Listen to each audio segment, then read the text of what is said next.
Zelai Nikolas gurekin da, Bilboko gure etxean. Zelai, arratsaldeon. Arratsaldeon. Eta ongi etorri gure saio honetara. Pozik, Zelai? Bai, oso pozik. Oso pozik. Ze balorazio egin duzue gaur goizean, edo ze balorazio egin duzuzuk zure buruan, Zelai?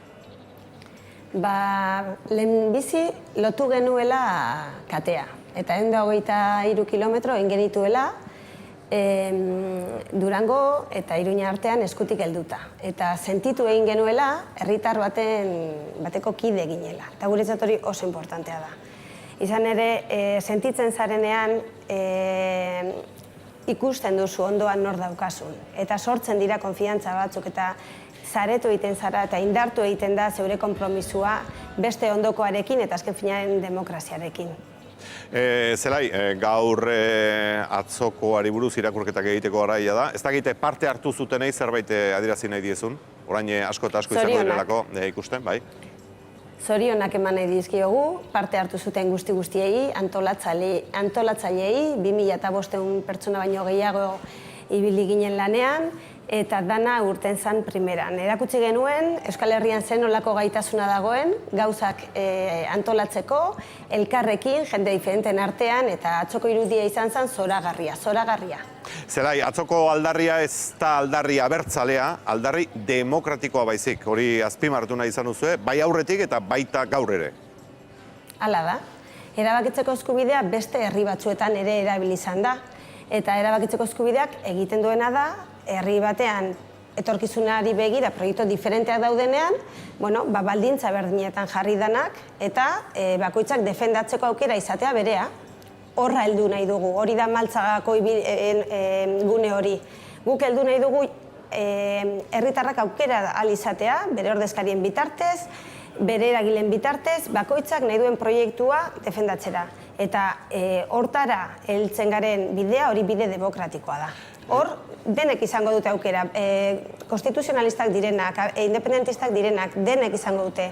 Erabakitzeko eskubidea tresna bat da, tresna demokratiko bat, hain zuzen ere, daudenean, ideia diferenteak, bide baketsu eta politikoetatik bideratzeko.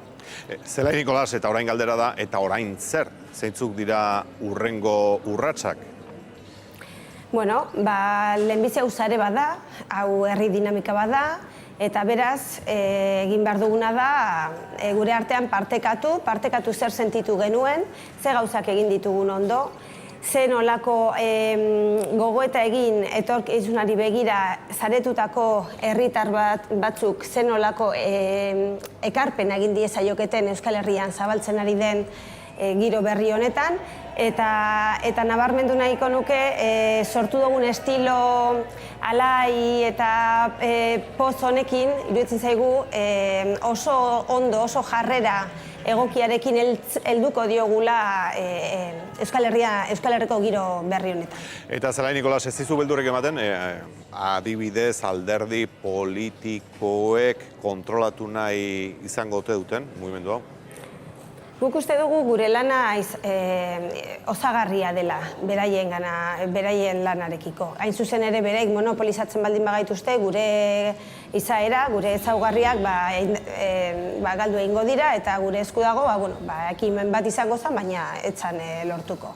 Hemen orekak lortu behar dira eta errespetu esparruak sortu behar dira. Egia da, eragile berri bat sortzen dela, baina guk jarrera oso positiboarekin helduko diogu eta dauden arazoei aurre hitz eginda eta komentatzen. Hain zuzen ere guk ekarri nahi izan dugun estilo honetan hori da nabarmendu nahi dugun. Arazoak beti daudela, bizitza da arazoa beraz. Baina arazoi heldu egin bazail, estan egin behar da beste albo batera begiratu. Orduan, nik uste bilatuko dugula danon artean tokia, bakoitzak bere ekarpena positiboan egiteko. Zelai, gustatuko litzaizuke konstituzio zale gehiago izatea mugimendu honetan? Dudarik gabe. Iruditzen zaigu Espainiaren konstituzionaldekoak direnak, Frantziaren konstituzionaldekoak direnak, eta beste mundu globalizatuaren aldekoak direnak. Hau da, demokrazia da elkarbizitzarako tresna bat, sistema bat. Demokrazia eraiki egiten da egunero, eraikitzen du gure jarrerekin. Beraz, iruditzen zait, erabakitzeko eskubidea bideratzeko behar ditun konplizidade guztiak ongi etorriak izango dira. Hain zuzen ere guk eskua luzatzen jarraitzen dugu, atzo egon zirenei, atzo egon ezin izan zutenei, eta atzo mesfidantzaz edo oraindik hurbildu zaizkigunak, baina aurrerantzean gurekin prest egon daitezkenak lan egiteko. Gaur goizean Partidu Popularrak esan du, Nerea Llanosek esan du, baietz, errespetatzen duela atzo gertautako eta ikusitakoa, baina gehiengoa ez dela independentziaren aldekoa. Ez da kontua independentziaren aldeko gehiengoak izatea.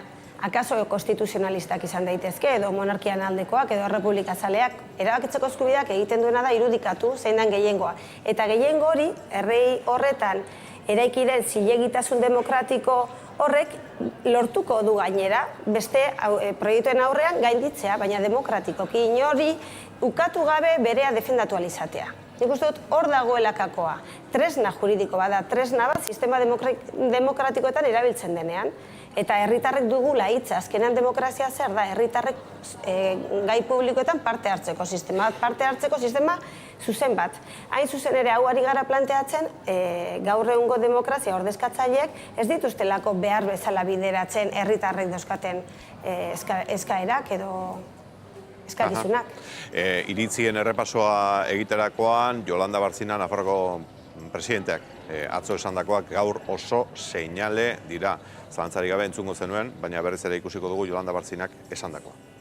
Esta cadena que hoy estamos viendo, pues ¿qué es? Es un montaje propagandístico que no tiene, de alguna forma, pues nada de espontáneo o de libertad. Porque por mucho que no sonrían, los que han iniciado esa cadena, los primeros que han empezado a proponerla, pues son aquellos que callaron o que justificaron asesinatos como el de Tomás Caballero o el de José Javier Mújica. Zelai Nikolas, oso gogorra Bartzinaren esana. A ber, berak bere adierazpen askatasuna erabiltzen du, gainera agintari publiko bat da, baina argi dagoena da errespetu falta ikaragarri badala, baldin baditu horrela frogak esaten duena, berak esaten ditu gauzak, eta, bueno, nik uste ze zinezgarritasuna eman dakioken horri atzoko irudiarekin, ez? Guk argi daukagu, guk gure lana egingo dugula, ez gaude beraiei kontrakoak daukatenek, egin behar dutena da aurkeztu, guk aurkeztu genuen argazki moduko bat. Ilusioa sortzen duen aukera bat. Berak, iruditzen baldin bazaio bere proposamenak sortu dezaketela atzoko moduko ilusioa eta jarrera, guk ongi etorri guk ez dugu bere kontra ezer. Baina iruditzen zaigu, gauza berriak sortzen diren lehenengo entzun egin behar da, eta gu prest egongo ginateke berarekin egotera, eta baldin badauka gurekiko inolako mesfidantza, guk azaldu egingo diogu. Gogoetan hemen mailan, Ainhoa Zanarez, Bartzinak esandakoa. Bai, Zelai, ni nafartarra izan da, nire presidentea da, nik ez nuen bera bozkatu ez, baina ia terroristen lagunekin atzo katean egotea pasada bat da, ez? Demokrazia bat eraikitzen baldin bagara, zuk esan duzu bezala, elkar bizitza eraikitzen ari gara. Gure jarrerekin eraikitzen, jarrera honek ez du balio. Politikan denak ez du balio. Eta horrelako hitzek ezin dute politikan balio, ez eta erabili. Eta gauzak argi utzi behar dira. Baina hori berak bakarrik agerian uzten du. Hau da, berak esandako horrek ez dauka funtsa handerik. Orduan, ez dauka inolako frogarik, ez dauka. Eta gainera, herri honetan, gure ekimenean parte hartu izan du, zuk ondo dakizunez, guk egin duguna da jendearen gana, izan dugu neurrian zabaldu, azaldu, herri batzordetan ez dugu izan inolako kejarik barne funtzionamenduaren inguruan.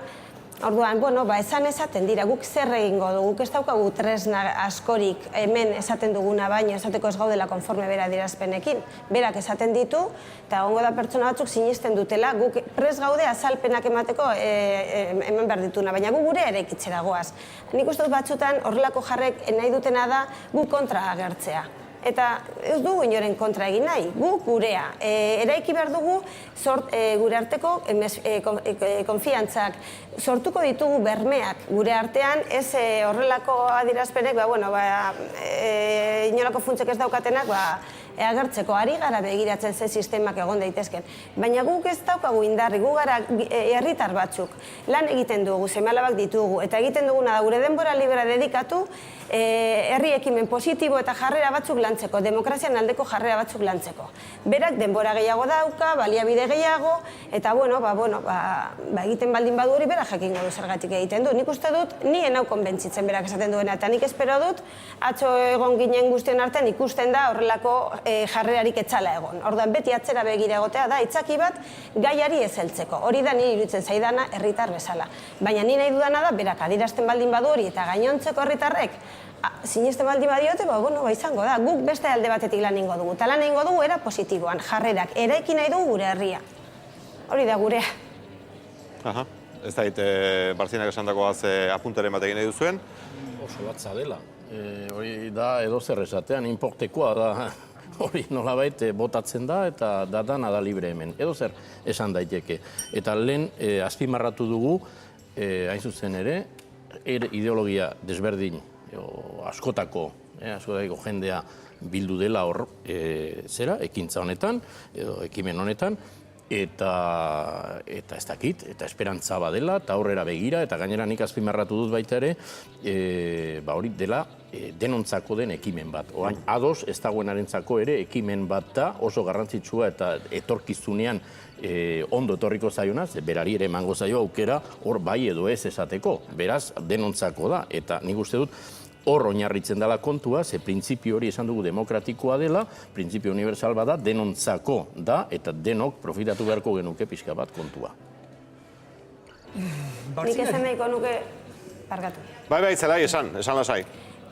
Atzo irudikatu genuela giro alai bat. Eta erabakitzeko eskubidea orain arte zan gatazka, zan hauzi itxuzi bat, zan arazoak, beldurrak. Nik uste dut atzo egon ginen guztiok irudikatu genuen Euskal Herriaren etorkizuna asola zaigula herritar guztioi, eta gainera pozik eta lai lan egingo dugula. Guk estilo hori markatuko dugu, eta hori da gurea. Gure kontra zeo zer daukanak, etor dadila, prest gauditza egiteko, baina ez diogu jaramon handirik egingo horrelako adirazpenei egia esateko. Ez daukagulako indarrik, batezpe. Ez dugu horretaran indarrak xautu nahi. Mikel Aramendik zerbait erantzi nahi zuen, labur-labur, gure esku dago, ekimen honetaz ari gara, atzo gertatutako ari gara, Zelai Nikolas da gurekin. Bai, begira, ikusten dut Jolanda Bartzinari erantzutea oso erreza dela, eta nik mingaina pikin bat lotu egin behar dut ahoratzen zaidana dena behintzatez esateko, zeren eta ez dakit, isiltasunaren kontu hori manejatzen duenean Jolanda Bartzinari da bere buruaz Angel Berruetaren kasuaren inguruan esate batereko mantendu duen jarrerarekin. Eta ez dut atzera goju nahi zeren eta beste 3.000 aipatzen hasiko nitzateke eta guzti honetan usten dut badagoela beste problema bat. Noski, Jolanda Bartzina badakinik hori erantzun dezakedala, eta beste askok erantzuko geniokeela. Baina hor jokoa egingo genioke. Eta joko horretan hor bainik ikusten dudala arrisku handi bat zeren eta honelako ekimenek bertuteren bat balima daukate da hain zuzen ere ez sektariotasuna. Ni badakizue oso kezkatuta nagoela Espainian gero eta nabarmenago ikusten dudan sektarismoarekin. Eta usten dut gure giro politikoaren bereizgarrietako bat dela hain zuzen ere kontrako bidean goatzela. Hau da, sektarismoa pitin bat lurperatzen ari gareneko testuinguru batean gaudela. Eta hortik jun behar dugula usten dut. Eta nik Ipar Atlantikoa esaten dudanean besteak beste horixe adierazi nahi nuke. Hau da, testuinguru politiko ez sektarioak eraikitzen lagundu beharko nuke. Sektarioek beti eukeko dituzte instrumentuak eta Jolanda Bartzinak atera du. Sektarioen instrumentu tipikoetako bat hilakoak manejatzea da. Besteena kontatu eta bereak ez. Eta, bueno... Tira, hortxe utziko dugu Jolanda Bartzinak esan dakoa. Idoia Mendia sozialistak ere hitz egin du, gaur gure honetan izan da Gema Zabaleta sozialista, baina Idoia Mendia, oraindik ere behintzat, Euskadiko Sozialisten ejekutibako kide da, eta berak esan du zehaztasun asko daudela oraindik egiteko atzo ikusitakoaren ondoren. Alegia, zer erabaki, nork erabaki, argitu beharra dagoela, eta hauxe erantzi du. Uste dugu ekimen hau sustatzen dutenek ezin dutela tramparik egin, ez? Eta argitasuna eskatzen dugu gauza honi buruz. Gainera denok dakigu ze alderdi politikoak daude erabakitze eskubidearen atzean, ez? Orduan gauza honetan argitasuna behar da. Argitasuna behar da. Zelai. Nik uste dut ez direla ondo desberdintzen planoak. Guk atzo argazki bat atera genuen. Esaten zuten, erabakitzeko eskubideak ez zuela Euskal Herrian lehentasunik, ez zuela ilusiorik sortzen, ez zuela arazo bat dala, beldurrak eraikitzen ziren horren inguruan. Bueno, guk atzo uste dut egin genuen argazki bat, notario lan egin genuen, esanen behitu Euskal Herrian, jendean hitza badaki elkartzen, badaki giro alaian honen alde egiten, eta hori da gure lana. Alderdiek egin behar dutena da bideratu. Guk lan egingo du herritar bezala Euskal Herri osoan. 3 milioi herritai zabalduko dio gure mezua. Eta 3 milioi horietatik batzuk hartuko dute eta beste batzuk ez dute hartuko. Eta gero kudeaketa alderdi politikoi dagokie, hau da, ezin dutena da beste alde batera begiratu, dezan hemen ez da zer gertatzen, dela orain arte gertatu dana. Ez, hemen badago herri bat erabaki nahi duena. Zehetasun politikoak, tresnaren baldintzak, zehaztu beharko dituzte bere lanaren bitartez, horregatik dira ordezkari politikoak.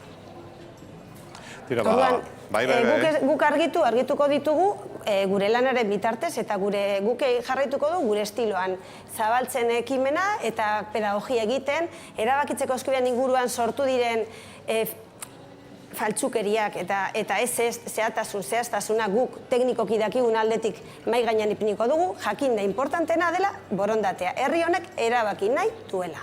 Nola egiten den alderdi politikoi dagokie eta haiei dagokie ados jartzea hainbat gauzetan. Eskua eman die herritarrei eta ez alderdiei. Pentsatzen dut, alderdiekin oraindik ere prozesu luzea izango dela hau eta hor eztabaidak izango dituztela eta eztabaidatu egin beharko dela gauza askoren gainean eta luze, seguruenik, eta herritarrak eman die eskua beste herritarrei, auzo kideei, eta esan dute hemen denok gaude zero zertarako eta erabakitzeko eskubidea daukagu eta hori aldarrikatu nahi dugu. Eta nik uste dut ez doala haratago. Hori da, nik azpimarratuko nukeena. Bago eta hauek egin da, besterik ez badago, ugaitz ez daite zerbait erantzi nahi zenuen. Bera nahi duduna pentsatzea eta respetagarria dela. Zalantzari gabe. Gogoetak egiten ari gara eta atzokoaz hausnarketa guztiak hementxe, airean. Zelai Nikolas, bene-benetan, eskerrik asko, gaur gurean, airean zuzen-zuzena izateagatik, eta izango dugu elkarren bere. Eskerrik asko zuen.